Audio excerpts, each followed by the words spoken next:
Hello everyone, আসসালামু আলাইকুম।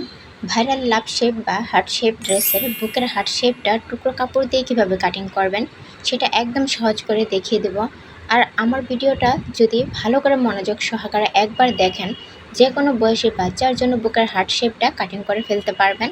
তাহলে চলুন সহজ করে কাটিংটা আপনাদেরকে দেখিয়ে দিচ্ছি। এর জন্য আমি নিচ্ছি টুকরো কাপড়। এই কালারের টুকরো কাপড়টা আমি বডি ড্রেসের সাথে ম্যাচিং করে নিয়েছি। আর এই টাইপের টুকরো কাপড়গুলো কিন্তু আমরা অযথাই ফেলে দিই অথবা ঘরের কোনো না কোনো এক কোণে পড়ে থাকে। আর সেই টুকরো কাপড় দিয়ে আমি আপনাদেরকে দেখিয়ে দিচ্ছি। এটা কিন্তু বন্ধ সাইড, আর বন্ধ সাইডে কিন্তু আমি গলার চওড়াটা নিচ্ছি 2 ইঞ্চি এবং কাঁধেরটা নিচ্ছি 2 ইঞ্চি, মোট টোটাল হয়েছে কিন্তু 4 ইঞ্চি। আর এখানে আমি গলার লম্বাটা নিচ্ছি 2.5 ইঞ্চি, কিন্তু 2.5 ইঞ্চি সম্পূর্ণ নেওয়া যাবে না যেহেতু টুকরো কাপড়।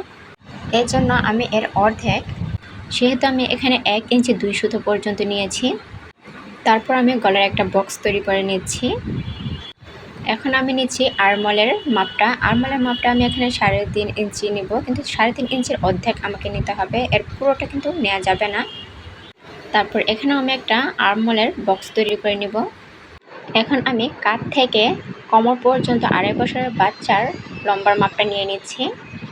তার জন্য গলার যে আমি মাপটা নিয়েছিলাম কিছু অংশ বাদ রেখে, মানে অর্ধেক নিয়েছিলাম গলার মাপটা, সেই অর্ধেকটা আমি বাদ দিয়ে তারপর 8 ইঞ্চিটা নিচ্ছি। আপনারা যে কোনো বয়সী বাচ্চার গলার যে লম্বা এবং আরমোলের যে লম্বার মাপ তার অর্ধেক অর্ধেক নিলেই কিন্তু আপনাদের হার্ট শেপটা তৈরি করে নিতে পারবেন। এখন যেটা করতে হবে সেটা হচ্ছে বডির মাপ। আমি বডির মাপ নিচ্ছি 22 ইঞ্চি। 22 ইঞ্চির 4 ভাগের 1 ভাগ হয় 5.5 ইঞ্চি, সুতরাং আমি 5.5 ইঞ্চিতে মার্জিন করে নিয়েছি। তারপর আমরা মেট্রো গলা তৈরি করার জন্য কিন্তু যে লম্বাটা গলার নেই তার অর্ধেক কিন্তু নেই, তো আমি কিন্তু এখানে অর্ধেক গলাটা নিয়েছিলাম, আর সেই অর্ধেক পর্যন্ত কিন্তু মেট্রো গলার দাগটা দিয়েছি।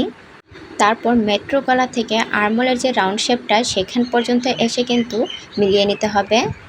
এরপর আমি নিচে যে বডি 8 ইঞ্চি পর্যন্ত লম্বা নিয়েছিলাম সেখান থেকে ভি শেপের মতো করে নিয়ে কিন্তু সেই একই আরমোলের জায়গায় কিন্তু মিলিয়ে নিতে হবে। আর এখানে কিন্তু আমি একটু দাগ দিয়ে নিয়েছি, এই দাগটা কিন্তু হাতার জন্য। অনেকে কিন্তু হাতার মাপটা বুঝতে পারে না যে কোথা থেকে কোথা পর্যন্ত সেলাই করবেন, এটা হচ্ছে হাতার যে রাফল অংশটা সেটা সেলাই করে নেওয়ার জন্য। আর মেট্রো গলার যে দাগটা রয়েছে সেই দাগ পর্যন্ত এখানে কিন্তু আমি একটা দাগ দিয়ে নিয়েছি, এই দাগটা হচ্ছে ফিতা জয়েন করার জন্য।